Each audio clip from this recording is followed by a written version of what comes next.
Uamini kwa sababu amesema wewe usihubiriwe na mwanamke, lakini unaenda kukaa kwa kanisa unahubiriwa na mwanamke. Ikisemekana vipi? Mwanamke ni mwanadamu. Ni mwanadamu. Hivi kwa nyumba wewe nani kichwa cha nyumba?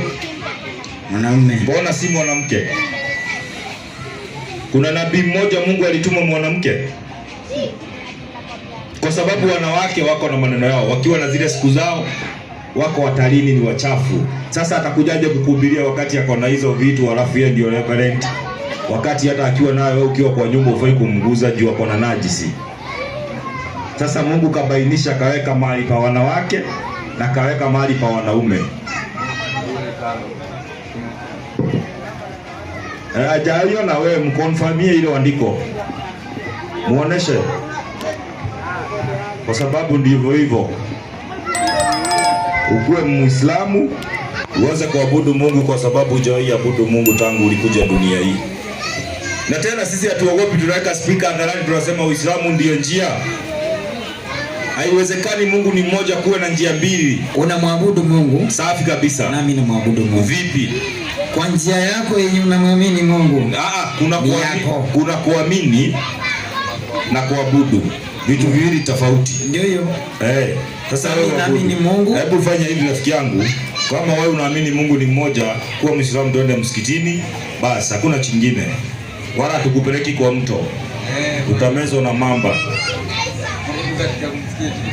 Hapa msikitini tu basi. Uko tayari? Uko tayari? Hapa tuko hiari yako. Hapa unajua ukiwa Muislamu shamba umenyang'anywa. Hicho ndio kinachokuzuia, lakini unajua haki ni Uislamu. Ndio sisi tunakula raha kabisa, tunakijua Uislamu ndio utatupeleka kwa Mungu. Kwa sababu sisi nikwambie, kwa njia yako yenye unamwamini Mungu niyo. Njia ni moja. Hata Yesu alifunza njia moja. Yesu alifunza njia moja. Si mbili. Na iwezekani Mungu awe mmoja atume manabii na njia yake kila mtu. Njia ni ngapi? Njia ni moja. Hata unipime imani. Mimi sikupimi, na sio lazima uwe Muislamu. Tukiwa Waislamu wote motoni aende nani? Wakati kuna moto na uzima wa milele. Lazima wengine waende motoni na wengine waende uzima wa milele. Sasa lazima wengine waende pande ya Mungu na wengine wampinge. Tukiwa wote pande ya Mungu, Mungu atakuwa muongo. Ndio Mungu endelee kuwa mkweli, lazima wengine wakae pande hii na wengine pande hii. Wachana na saa Manchester ilishashinda jana, uko na raha. Tatizo nini? Hapa tunaongea mambo ya Mungu. Mpe maiki huyo nikuoneshe. Hebu 19:10. 19:10. Ndio. Kitabu. Nimfunze kitu kijana tumwache. Ameshafikishiwa. Shauri yako rafiki yangu, mraziko na sanduku, tai, charger, vest, wakati Biblia haijafunza hayo maneno. Haya inasema. Alafu mtu anakuambia na kununulia jeneza ngiri 100 na ukiwa high 50 yako kupa. Twende. Inasema hivi. Nami nikaanguka mbele ya miguu yake. Safi. Ili nimsujudie. Ndio. Akaniambia, angalia usifanye hivi. Mimi ni mjoli wako. Safi. Na wa ndugu zako. Safi. Walio na ushuhuda wa Yesu. Mpe. Uko na ushuhuda wa Yesu? Upo. Mpe maiki huyo. Walio na ushuhuda wa Yesu. Safi. Wamsujudie Mungu. Mpe. Kwamba ukiwa na ushuhuda wa Yesu umsujudie nani? Mungu. Wewe unasujudu? Ndio. Vipi? Mpe hiyo karatasi hasa na tuoneshe. Wewe umekiri uko na ushuhuda wa Yesu, na Yesu anasema ukiwa na ushuhuda wake lazima usujudu. Wewe unasema unasujudu, tuoneshe unasujudu vipi? Ndio hiyo hapo karatasi. Tuoneshe. Kama unasujudu kweli wewe uko na ushuhuda wa Yesu, Lakini kama usujudu muongo kabisa. Kwa nje yangu na sujudu. Maneno yako sio kwako. Kwangu. Kwa mujibu wa andiko. Hapana. Mpe ujui maana ya kusujudu. Wewe hujawahi kusujudu. Ngoja tukufunze nini maana ya kusujudu. Nyakati wa pili 7:3. Nyakati wa pili 7:3. Sikiliza tukufunze maana ya kusujudu kwa sababu hujui. Tulia hapo tu. Acha tukusomee hii. Haina shida. Masaa hiyo mpira ukienda saa hizi na ikose kufanyika ama mvua inyeshe, si utatulia? Tulia. ama huyo date wachana nayo. Sikiliza mambo ya Mungu. Inasema wakatazama wana Israeli wote. Ndio. Uliposhuka ule moto. Safi. Uliposhuka ule moto. Safi. Utukufu wa Bwana ulipokuwapo juu ya nyumba. Ndio. Wakasujudu. Angalia hapa Manchester, maana ya kusujudu. Yesu alisujudu, wanafunzi wake walisujudu. Na mtu anashika Biblia asiposujudu jehanamu lazima afike.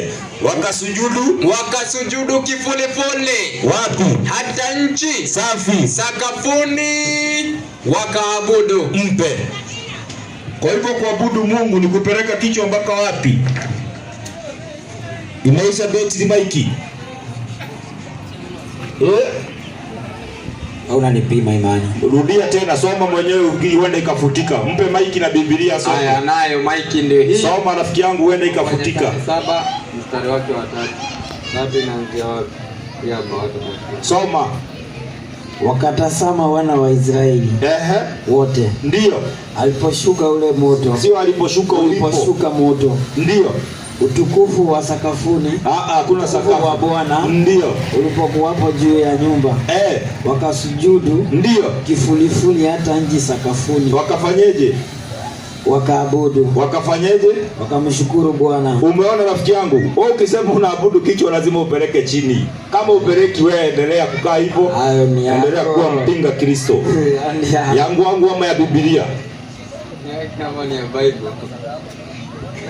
Wewe vipi? Habari yako? Nimekuelewa. Hebu nikusalimie ndugu yangu kwa ajili ya Mungu tu. Njoo in the name of Jesus. Wanakuita nani rafiki yangu?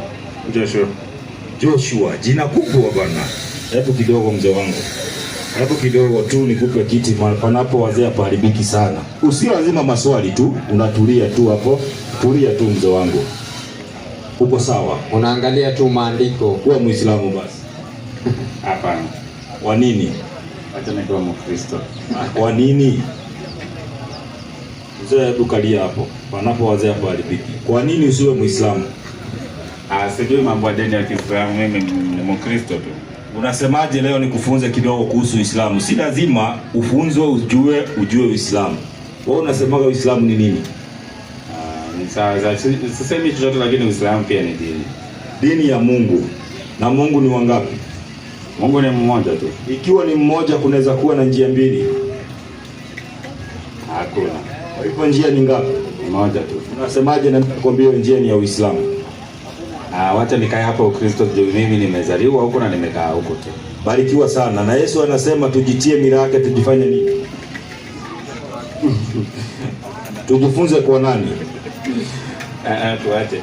No, Yesu anasema yeye ni mwalimu. Tujifunze kwake, si ni kweli? Ndio, lakini kila kitu ambayo Yesu alifanya na sisi tufanye, si ni kweli? Je, wewe hapo kama Joshua unafanya Yesu aliyotenda? Nafanya. Je, Yesu alienda kanisa kama Joshua?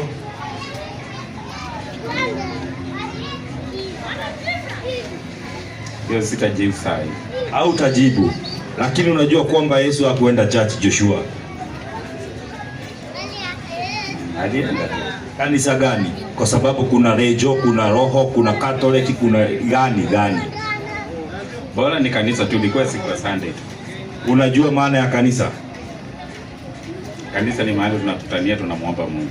Safi kabisa. Hebu Wakorintho wa kwanza 11:17, sikiliza anzia 16.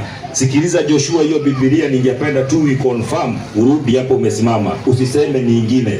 Nenda usikilize hilo andiko, urudi hapa mahali umesimama, alafu utatafakari. Karibia hapo uone vitu. 11 kwambie ukae. Nataka uiangalie kama ni Biblia isisomwe uruke. Soma hiyo. Inasema ndio. Nianze 16. Hebu nisalimie. Kanisa gani? PAG. PAG ni ya ule Mkikuyu. Kuja. Napenda vijana kweli. Hebu kaa hapa ndugu yangu, tufundishane mambo ya Mungu. Kaa hapo tusitaki usimame. Ndio. Muislamu huyu? Anauliza unataka kusoma wapi kwa? Hebu mzee, akusalimie ndugu yangu. Confirmation. Kidogo tu itagonga hii maiki. Mimi nakupa kiti. Unataka kufuatilia Wakorintho wa kwanza 11:16.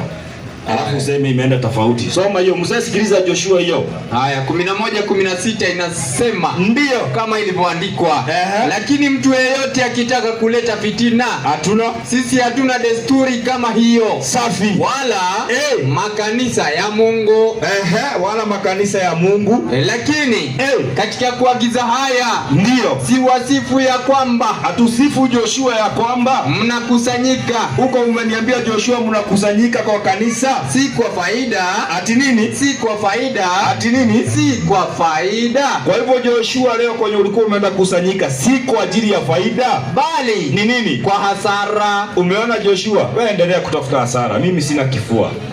Maliza. Kwa maana kwanza mkutanikapo kanisani. Kwanza Joshua, ukikutanika kwa hiyo church, nasikia kuna faraka kwenu. Yaani mnafarikiana. Mkatoliki hataki kuona SDA, Mokolino hataki kuona Rejo, na nyinyi wote mnadai mko pamoja. Wapi ilitokea?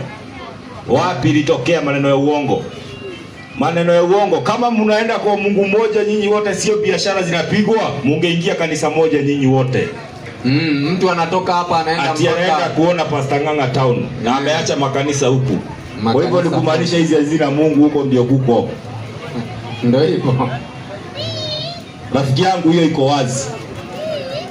Kwamba kanisa 2:12 Ufunuo. Joshua mimi namfunza hapo, si lazima aketi.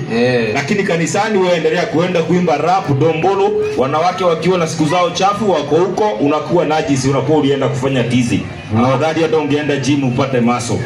Unaokota hasara kweli kweli. Ndio. Inasema yeye aliye na sikio. Hebu mpe nani Joshua? Si uko na sikio rafiki yangu? Sikiliza hiyo Biblia hiyo. Ufunuo hiyo 2:12.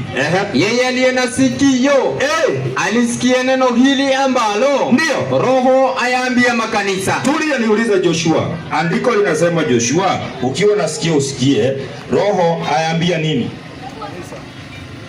Kanisa. Sio ni msikiti, sawa? Ni wapi? Kanisa. Sikiliza hiyo. Inasema yeye ashindaye hatapatikana na madhara ya mauti ya pili. Barikiwa. Na kwa malaika wa kanisa lililoko wapi? Pergamo andika. Sikiliza, huyo malaika ako juu ya chacha, anaandikaje? Haya ndiyo anenayo yeye aliye na huo upanga mkali. Wapi? Wenye makali kuwili. Safi. Napajua ukaapo. Wewe. Napajua ukaapo. Safi. Hapo kanisani ndipo penye kiti cha enzi. Cha nani? Cha Shetani. Unaona, ndio kila siku Sunday pepo toka, achilia viti. Haiwezi toka Joshua, viti itaenda wapi? Na huko ni kwake Riverside. Joshua, hiyo umeelewa? Uende ufanye uchunguzi. Hebu mpe rafiki yetu huyo. Haya, nayo huyo. Hebu nani kaa pande hii, mpigie huyu, pigie, kaa kwa hii kiti. Kaa kwa hii kiti ingine. Hiyo ndio iko na hiyo wiki yako. Rafiki yangu, nikumbushe jina lako. Naitwa Harrison. Harrison, barikiwa sana. Kanisa gani? Salvation Army. Salvation Army. Jeshi la wokovu. Barikiwa sana. Unasemaje wewe Muislamu rafiki yangu? Siwezi. Sio lazima. Kinachokuzuia usiwe Muislamu nini? Najua hatuko hapa kupiga dini. Ndio. Unaabudu katika msikiti. Ndio. Mimi naabudu katika kanisa langu penye nimelelewa. Safi kabisa, wala si kina kifua. Mimi naabudu msikitini kama Yesu, kama Ibrahimu, kama Nuhu, kama manabii wote. Wewe unaabudu kanisani kama nani? Nimerudi kukuambia kwamba ndio hatuko hapa kupiga dini yako. Ndio nasema hivi, siko hapa nipige dini yako. Sisi tumekatazwa kupiga dini. Tunachofanya 7:27 Mhubiri. Hebu sikiliza hiyo kwanza. Sawa, anakupa maiki, mpe huyo. Hapa tu nisikilize. Haya, mpe kidogo uone. 7:27 Mhubiri. Sikiliza hiyo rafiki yangu vizuri. Kitabu ni cha Mhubiri huyo. Kama wewe unaamini Mungu ni mmoja, jua njia ni moja, iwezi kuwa mbili hata mkitangaza na helikopta. Inasema 7 nianze ngapi mwalimu? 27. 27 hii hapa. Inasemaje? Inasema tazama. Safi. Asema Mhubiri. Ndio. Mimi nimeona hayo. Anakuambia wewe usikae nde. Lazima uone hali umeona haya kwa kulinganisha hili na hili. Ili ndio kuitafuta jumla mpe. Kwa hivyo lazima tulinganishe hii na hii ndio tujue mahali tunaenda rafiki yangu. Hatuwezi enda blindly. Nataka kuuliza hivi. Uliza. Sasa nikwambie kuwa Mkristo unaweza kuwa Mkristo. Ukinipa ushahidi wa kuwa Mkristo nakuwa. Ukinipa ushahidi nitakuwa. Kwa sababu mimi nakwambia uwe Muislamu kwa sababu niko na ushahidi ya kukwambia uwe Muislamu utafaulu. Kwa sababu church mimi nimekaa. Sawa. Wacha tu nisikilize vile tu mnasema. Hatusemi. Una swali gani ungependa kuuliza Waislamu? Muislamu wewe? Hebu mkalia pale ndugu yangu, usisimame usiende. Uko safe hapo. Rafiki yangu, swali gani wewe ungependa kuuliza Waislamu? Tuulizeni sisi Waislamu maswali ya Kiislamu. Ndio tuwatoe shaka. Muislamu ni haramu kuua mtu. Isipokuwa Sina swali yote. Ndio nakwambia hivi, unajua nimesema Muislamu ni haramu kuua ukatingiza kichwa. Nilikuwa nafikiria unapinga. Muislamu amekatazwa kuua. Muislamu amekatazwa kukula mali ya watu. Ukiona Muislamu anakula mali ya watu, huyo si Muislamu. Kapinga amri ya Mola wake. Si ndio? Kweli. Rafiki yangu, sadaka kanisani mnatoa mtoi. Hiyo ni siri yangu na Mungu wangu. Unatoa sadaka. Fungu la 10 ndio siri. Sadaka ambayo mnaitishwa sasa ni masaa ile wimbo inapigwa, kitabu inazunguka, watu watoe. Hiyo pesa mchungaji anachukua, ananunua gari, akitaka gari anawaambia mchange, nyinyi mkitaka muombewe. Sio hivyo unafikiria. Ni nini? Kutoa sadaka. Hatutolei binadamu. Unatolea nani? Natolea Mungu wangu. Huyo Mungu ameamurisha venye sadaka yake itakuliwa na watu kwa sababu yeye hawezi kula. Sawa si sawa? Wewe sijui penye huwa tunatoa sadaka. Ndio nasema hivi, hujanielewa. Narudia tena. Ukitoa sadaka umetolea Mungu, sawa? Sikatai. Huyo Mungu ndiye anakula hiyo sadaka. Akuli sadaka. Safi, anayekula nani?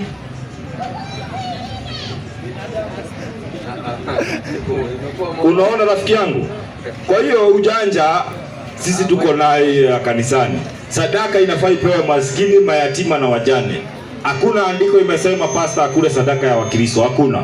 Ikitolewa kwa kanisa inafaa itafutwe mayatima, maskini na wajane. Walishwe. Lakini kasisi kutembea na V8 alafu anakula hiyo mali na kuna mjane analala njaa, hatari sana. Hatari rafiki yangu. Sawa. Unasemaje twende msikitini tukaswali kama Yesu? Siwezi abudu msikitini. Kwa nini? Kwa sababu msikitini Yesu kaenda 4:16 Luka. Alafu unionyeshe mahali Yesu na Mkristo yoyote anionyeshe mahali Yesu aliingia kanisani. Moja. Yesu kwanza church hakuna.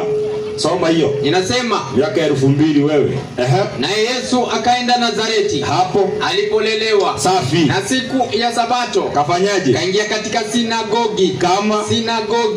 Kama ilivyokuwa desturi yake. Mpe. Kwa hivyo tabia ya Yesu ilikuwa kuingia wapi? Sinagogi. Safi sana. Sinagogi unajua maana yake nini? Ndio nielezee. Mimi sijui. Waliotafsiri Biblia waliongozwa na nani? Na Roho wa nani? Roho Mtakatifu. Wanaweza kosea?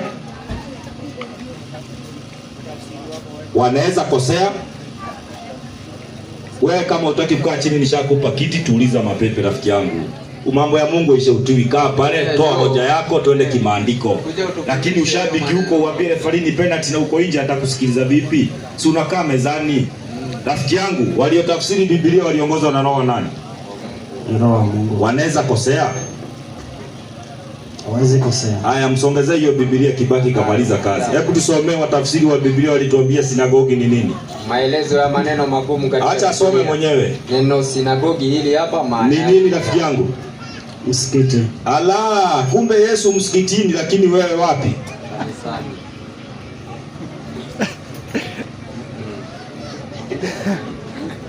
Sijakwambia umbe maiki ya kwako. Mimi kwa sawa. Umeridhika. Kwa hivyo kutoka leo umejua sisi tunakiri Yesu kaingia msikitini kwa ushahidi. Niko sawa lakini siwezi abudu msikiti. Tukiwa Waislamu wote nani ende motoni? Wakati Mungu ameumba moto na uzima wa milele, lazima wengine waende paradise na wengine waende jehanamu. Ndio Mungu endelee kuwa mkweli. Tuwezi mfuata wote.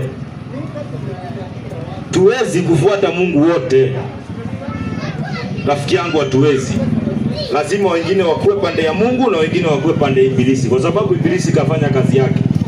hata hapa anafanya kazi yake, anakushawishi bwana, kwa sababu kazi anafanya. Mimi sijakwambia, hebu tulia tu hapo, ukae na starehe zako, unielewe, unisikilize. Hebu mpe huyo wa PAG anayo kanisa ya Mkikuyu. Wanakuita nani? Boniface Ondego. Ondego kutoka Nyanza rafiki yangu. Wapi? Western. Huu ni Muruya. Huu ni waingo sana. Umetoka wapi huko? Shianda, Kakamega, Shamahoho? Kakamega. Wapi? Onyiro. Onyiro. Mimi nilikuwa nakaa pale Msalaba hapo Sabatia na Butere na Shianda. Huko kote tumehubiri na tunaenda kuhubiri bado. Sisi tunahubiri na ushahidi. Hatuendi kichwa. Kelele wachungaji wanatuweza, lakini kimaandiko hawapo. Kwa sababu wamefanya biashara fulani ambayo nitakuonesha.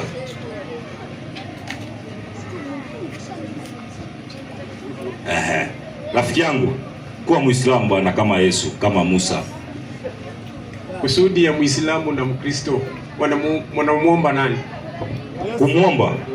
Kumwomba Mungu wanamuomba tofauti, lakini Mungu aliyetuumba Mkristo na Muislamu ni mmoja. Swali nimeuliza. Ndio najibu hivyo. Wanamuomba nani? Nani hao? Muislamu na Mkristo. Sisi Waislamu tunaabudu Mungu na tunamuomba Mungu, kwa sababu kuna kuomba na kuabudu. Kuomba hata hapa tunaweza kumwomba Mungu tuzuie mvua isitunyeshe tumalize. Tumeomba, lakini kuabudu ni kitendo maalum. Kitendo kati ya kuomba na kuabudu ipo, si ndio? Ndio. Unapomwimbia Mungu kwa kusifu, ni kuabudu. Sasa unapokuwa na shida, unamuomba nani? Mungu. Lakini kwa kuomba Kristo anapomuomba Mungu, anapomwabudu Mungu na kuimba, ni Mkristo, si ndio? Muislamu unapoimba unamwimbia nani? Sisi hatuimbi msikitini. Unafanya nini? Point of correction. Tunafanya nini? Mpe huyo 22:77. Fanya haraka kijana. Nishafika. Fanya haraka. 22:79. Mtu yote ako na swali kuhusu Uislamu usiogope. Meza iko hapo. Inasema, tunaona umekunywa wewe. Sisi tumeambiwa ni haramu kukunywa. Lakini ukikunywa kwa sababu Paulo anasema kadogo si kabaya. Wewe endelea kwa raha zako. Utakutana na Mungu mbele. Kaburini hapa moto, nyumba haina taa, unabaki peke yako. Inasema, naipigania ni dini ya Mwenyezi Mungu kama inavyostahili kupiganiwa. Safi. Yeye Mungu amekuchagueni muwe umma ulio bora. Safi. Wala hakuweka juu yenu mambo mazito katika dini. Safi. Nayo dini hii ni ya nini? Yaani ya Uislamu. Safi. Ni mila ya baba yenu Ibrahimu. Kwanza Ibrahimu alikuwa Muislamu. Kabla sisi tuwe Waislamu, Ibrahimu kawa Muislamu. Ndio sisi tunasema Ibrahimu ni baba yetu wa imani. Wala hakuna kifua hilo. Yeye Mwenyezi Mungu alikuiteni Waislamu tangu katika vitabu vya zamani huko. Vitabu hivyo tunaambiwa rafiki yangu ni Torati, Injili na Zaburi. Na katika Qur'ani hii pia. Na katika Qur'ani hii mmeitwa jina hilo. Tumeitwa Waislamu ili awe mtume shahidi juu yenu. Safi. Na nyinyi muwe mashahidi juu ya watu wote. Safi. Basi simamisheni sala. Sikiliza, ndio unasikia marakano hata sasa hivi kama nusu saa hivi utasikia Allahu Akbar, Allahu Akbar. Tunaambiwa tuende katika swala tukasimamisha swala. Tuabudu Mungu.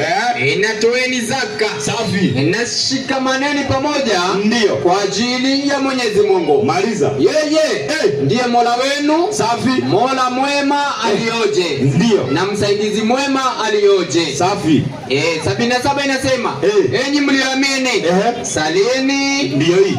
Tunaambiwa hivi rafiki yangu, salini, yani kurukuni namna hii. Na sujuduni. Sujuduni. Na tunaambiwa tusujudu. Angalia hapa rafiki yangu, tunasujudu sisi wala hatuogopi. Na sujuduni. Kusujudu ni kupeleka kichwa mpaka chini. Na mwabuduni Mola wenu. Mpe. Kwa hivyo ukisujudu unaabudu nani? Mungu. Sikusikii, tumia maiki. Mungu.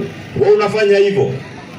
Nikipiga magoti na kushuka. Sijasema hivyo, mimi nimeuliza ungesema ndio ama hapana. Ndio ama hapana.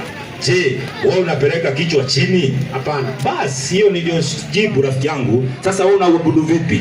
Sasa kivyako kama Muislamu. Ndio nasema sisi Waislamu. Nyinyi Waislamu tumeambiwa tuabudu namna gani? Kwa kusujudu. Safi. Kupeleka kichwa wapi? Mimi Mkristo.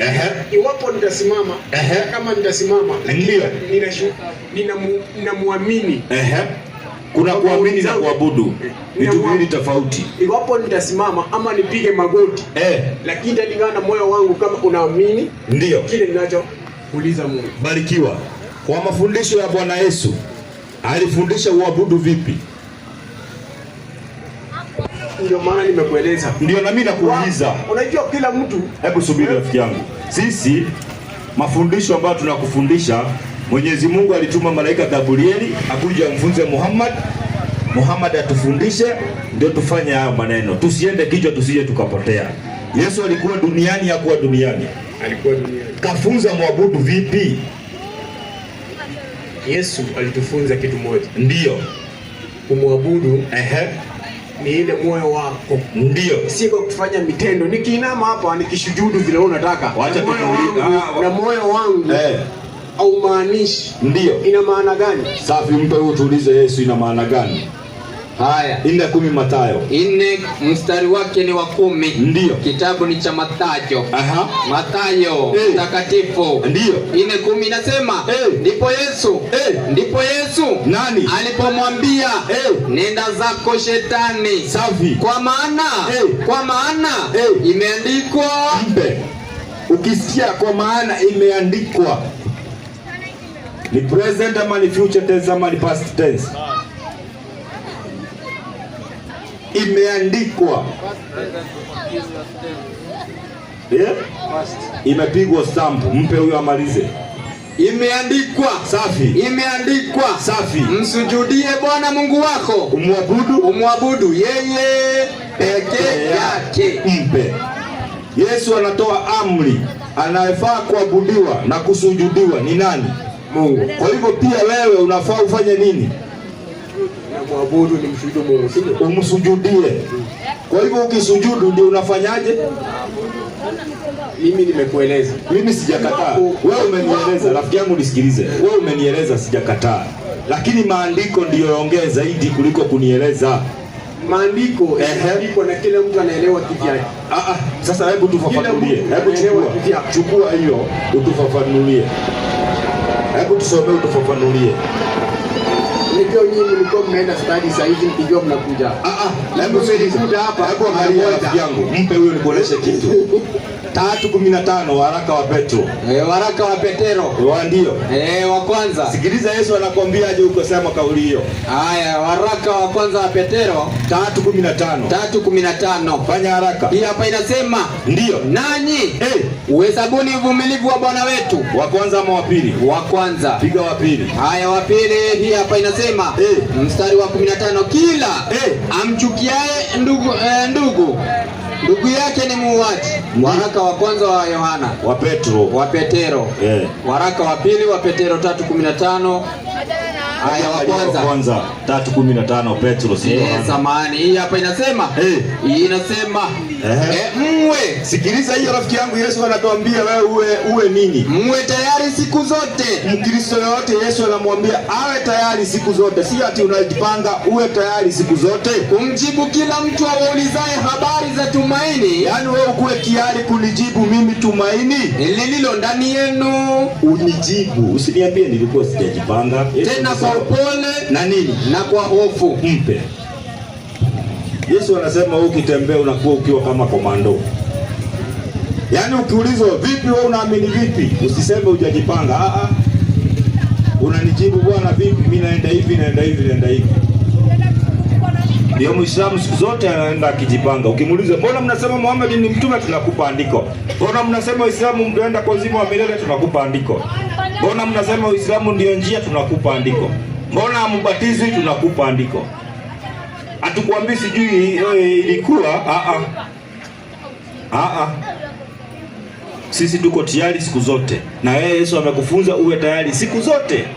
Unasemaje tuende kama Yesu msikitini na upeleke kichwa kama Yesu msikitini chini? Mimi iwapo kuna kitu moja mimi najua. Ndio. Iwapo wewe Muislamu unamwabudu Mungu. Ndio. Pia mimi Mkristo ninamwabudu yule Mungu unayemwabudu. Sijakataa mimi, lakini maandiko inasema kuabudu ni kufanyeje? Tatizo ni hilo. Lakini iwapo nitashujudu, ndio, lakini matendo yangu ambatani. Sasa ndio nasema hivi. Ni nini maana? Yangepo wasikiliza. hauna mahali unakimbia rafiki yangu. Kwa mujibu wa maandiko huwezi kukimbia. Tena sio mimi, mwingine. Unaamini Biblia? Naamini. Ikisema kitu utakubali, utakataa? Nakubaliana naye. Mpe 22 kenda Ufunuo. Sikiliza. Haya. Wewe huwezi kukwepa hiyo. Kama ilivyoandikwa ninasoma. Unaona nani hadi sisi tujaimba ndomboro ya Yesu na rap na rege. Tumerukaruka sana. Tutakuimbia sasa hivi. Twende. Inasema nami Yohana ndimi niliyasikia na kuyaona mambo hayo. Safi. Na hapo nilipoyasikia na kuyaona, ndiyo nilianguka ili nisujudu mbele ya miguu ya malaika yule. Safi. Mwenye kunionyesha hayo. Ndiyo. Naye akaniambia, angalia usifanye hivi. Mimi ni mjoli wako. Na nani? Na wa ndugu zako manabii. Safi. Na wa wale. Ndiyo. Washikao maneno ya kitabu hiki. Mpe. Kitabu hiki. Mpe chombo. Kitabu gani? Biblia. Na umesema unafanyaje? Naamini Biblia. Na unaifuata? Ndio. Mpe maiki, sikiliza hiyo. Wanaoshika maneno ya kitabu hiki. Safi. Wamsujudie Mungu. Mpe. Kama unafuata Biblia na unaifollow, sharti usujudie nani? Mungu. Unafanya hivyo? Ndio. Kupeleka kichwa wapi? Sio kupeleka kichwa. Rudia tena, mpe arudie. Kivyangu. Kivi yako sawa, lakini Biblia. Lakini kwa matendo yangu. Sasa kibiblia tutaki kivi yako. Kivi yako sawa, lakini kimaandiko. Kivu yako sawa, unaweza kuoa bibi mmoja ukazini na waine, hiyo ni kivu yako, lakini kisheria ufai, kwani tuna tatizo. Soma hiyo. Inasema nami Yohana, safi, mimi niliyasikia na kuyaona mambo hayo. Ndiyo. Hapo nilipoyasikia na kuyaona, nalianguka ili nisujudu mbele ya miguu ya malaika yule mwenye kunionyesha hayo. Safi. Akaniambia, angalia usifanye hivi. Mimi ni mjoli wako na nani? Na wa ndugu zako manabii. Safi. Na wa wale washikao maneno ya kitabu hiki. Mpe. Kitabu gani? Sio Biblia. Na wewe unashika? Mpe maiki. Kivu yako sawa, lakini kimaandiko inasemaje? Wamsujudie Mungu. Mpe. Ikiwa unashika Bible na unaifollow, umsujudie nani? Mungu. Sasa lazima uanze kupeleka kichwa wapi ndio uabudu Mungu? Kusujudu kiviislamu. Hebu Kikristo ni vipi kusujudu? Nyinyi Uislamu mnakubaliana kupeleka kichwa chini akisujudu. Sio sisi, maandiko ya Uislamu yote ya Biblia. Biblia inasema upeleke kichwa chini. Wewe Nyakati wa Pili 7:3 inasema upeleke kichwa. Hiyo ndio kusujudu maana yake ni nini? Ujui maana ya kusujudu. Ungeuliza nini maana ya kusujudu? Tena sikupi moja, nakupa mingi. Twende. Ndio maana tuko hapa. Inasema tuko hapa kwa ajili yako. Ndio kesho wahera usishike mtu mashati yako kufikishia. Inasema hivi. Ndio. Wakatazama wana wa Israeli wote uliposhuka ule moto. Safi. Utukufu wa Bwana ulipokuwapo juu ya nyumba. Maliza. Wakasujudu. Wewe angalia hapa. Wakasujudu. Kivulevule. Safi. Hata nchi sakafuni. Mpe. Sakafu iko wapi? Chini. Wapi? Chini. Wakasujudu mpaka wapi? Nchi sakafuni. Mpe. Wakafanyaje? Wakaabudu. Mpe. Kwa hivyo kusujudu ni kupeleka kichwa mpaka wapi? Imeisha beti limaiki Hussein. Barikiwa. Kwa hivyo kusujudu lazima upeleke kichwa wapi? Hiyo ndio kuabudu na kusujudu. Sasa mimi swali langu hapo. Leta. Yupo Mungu, si ndio? Ndio. Mungu mmoja. Wewe unaamini ni mmoja? Mimi naamini hivyo. Ana mtoto. Anaye mtoto. Sasa wewe si mmoja rafiki yangu. Huyo ako na mshirika, wetu hana mshirika. Wetu ni yeye peke yake. Si mwanaume na si mwanamke. Sikiliza vizuri kwanza. Mimi na swali kwako. Kidogo, unapojiita baba, mtoto wako unamuita baba? Nani? Wewe. Ananiita baba kwa nini? Jiweni wewe peke yako baba yake. Safi kabisa. Kwa hivyo baba mdogo sio baba yake, sawa? Si baba yake. Barikiwa. Maana ya Yesu kuita Mungu baba, na yeye akakwambia baba yetu uliye wapi? Juu mbinguni. Wewe na nani? Mimi kama watoto wake. Mpe maiki ya usome andiko. Ukimbie hapa rafiki yangu. 6:9. Kitabu ni cha Mathayo mtakatifu. Sikiliza wewe rafiki yangu, hapo ndio ulikuwa unakwama. Mungu wa Uislamu hana mtoto, hana mke, si mwanaume na si mwanamke. Mungu hawezi zaa, hana sehemu ya kuzaa. Twende. Habari ndio hiyo. Inasema, basi nyinyi saleni hivi. Safi. Baba yetu aliye wapi? Uliye mbinguni. Mpe. Baba yako aliye wapi? Juu mbinguni. Wewe na nani? Na Yesu baba. Kwa hivyo wewe na Yesu baba yenu yuko wapi? Mbinguni. Sasa tatizo liko wapi? Mpe huyo, sikiliza hiyo andiko. Hiyo ndio swali mzuri. Haya, mpe huyo sasa, sikiliza hiyo sasa. Rafiki yangu unacheza. Soma hiyo. Inazidi na kusema. Ndio. Uliye mbinguni. Safi. Jina lako litukuzwe. Mpe. Kwa hivyo Yesu anakuambia utukuze jina la nani? La Mungu aliye mbinguni. Linatukuzwa vipi? Nataka nikupeleke chuoni. Zinatukuzwa vipi jina la Mungu? Litukuzwe jina la nani? La Mungu. Kwa hivyo Mungu ako na jina? Si anaitwa Mungu. Hiyo ni sifa. Sasa ndio hiyo umeingia. Hiyo ni sifa. Kama Said Ndereva Nduthi, lakini yako na jina yake. Hiyo ni sifa. Maana ya Mungu ni sifa ya muumbaji. Jina yake, rudia tena. Jina lako mpe litukuzwe. Jina la nani? Jina lake. La nani? La Mungu. Anaitwaje? Mungu. Sifa hiyo. Hapana. Hiyo. Jina la Mungu. Anasema mzuri. Rudia mwenyewe. Mpe. Jina lako litukuzwe. Mpe. Jina la nani? La Mungu. Anaitwaje? Mungu. Hiyo ni sifa.